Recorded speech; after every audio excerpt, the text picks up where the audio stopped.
வணக்கம் மக்களே. நமக்கு எதிரி யாருன்னு கேட்டிங்கன்னா, நம்மளை உடல் ரீதியாக நாம தான் நமக்கு நாமளே எதிரி என்று சொல்லிக்கலாம். ஒரு 5 வாக்கியத்தான் இருக்குது.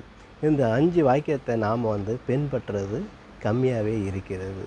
முதல் வாக்கியம், நம்ம உடல் ரீதியாக இரவு 10 மணி 10:30 மணிக்குள்ளே தூங்குவது நல்லது. சில பேர் 12 மணி 1 மணி வரைக்கும் செல்ஃபோன் பார்க்குறது. இது முதல் குற்றமாகும் உடல் ரீதியாக. இதன் மூலமாக கண் எரிச்சல், உடல் ரீதியாக எல்லாமே பரவும். அதுக்கு அடுத்தல இரண்டாவதாக நாம் மொபைல் ஃபோன் பார்த்து முடிச்சுட்டு நம்மளுடைய பெட்டுக்கு பக்கத்துலேயோ தலைவாணி பக்கத்துலேயோ வச்சுருந்தோம். இதனால் நமக்கு என்ன பாதிப்பு அப்படின்னு சொல்லி பார்க்கும்போது, மூளையில் நமக்கு பிரச்சனைகள் வர்றதுக்கு அதிகமான வாய்ப்புகள் இருக்கிறது. அதனுடைய கதிர்வீச்சுகள் நமக்கு அது இரவு நேரத்தில் தான் அதிகமாக பாதிக்கிறது. இதுவும் தவறு செய்து வருகிறார்கள். மூன்றாவதாக நமக்கு இன்னொரு விஷயம் சாப்பாடு. இந்த சாப்பாடு இரவு நேரத்தில் நம்ம கம்மியாக தான் சாப்பிடணும். அதாவது மதியம் சாப்பிட்ற சாப்பாடில் இருந்து 1/3 பங்கு எடுத்துக்கிடணும். அந்த மாதிரி தான் சாப்பிடணும்.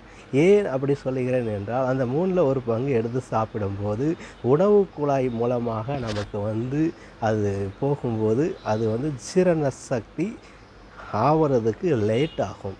இதனால தான் நாம் குறையா சாப்பிடணும். சில பேர் எனக்கு அதிகமாக 5 பரோட்டா 2 ஆம்லேட்டு 2 65 இதெல்லாம் சாப்பிட்டா தான் எனக்கு தூக்கம் வரும், இல்லைனா பொதுவாகவே எனக்கு அதிகமாக சாப்பிட்டா தான் வயிறு நிறைஞ்சால் தான் எனக்கு தூக்கம் வரும்னு சொல்லுவாங்க. இது அவர்களுடைய மனநிலை. சில பேருக்கு தூக்கத்தில் எழுந்திரிச்சி எனக்கு வயிறு பசிக்குது அப்படின்னு சொல்லுவாங்க.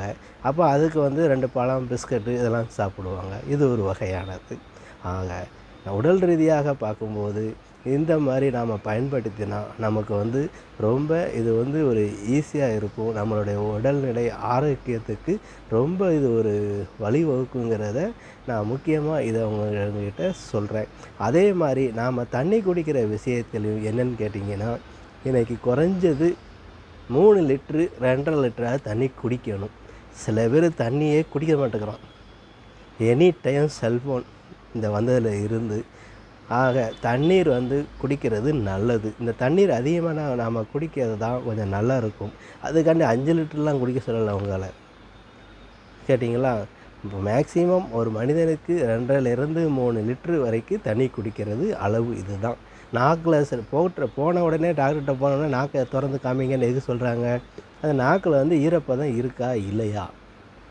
சில பேர் உமிழ்நீர் கூட இருக்காது, அந்த அளவுக்கு இருக்கும்.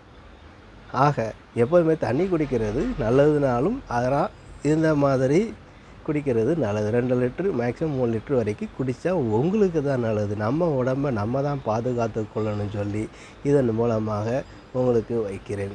அதற்கு அடுத்தால யூரின் விஷயத்தில் அதாவது யூரிங்கை அடக்கிறது ரொம்ப தப்பு. அதாவது இதுக்கு பேர் ஆங்கிலத்தில் ஓல்டிங் அப்படின்னு சொல்லுவாங்க. இந்த ஓல்டிங் அப்படின்னா நாம் டேங்கை நிரப்பி அதை போகக்கூடாத அளவுக்கு நம்ம டைம் இல்லை, ஆள் நிற்கிது, வேலை இருக்குது இப்படின்னே நம்ம பண்ணுறதுனால நமக்கு அதில் பிரச்சனைகள் கூடும்.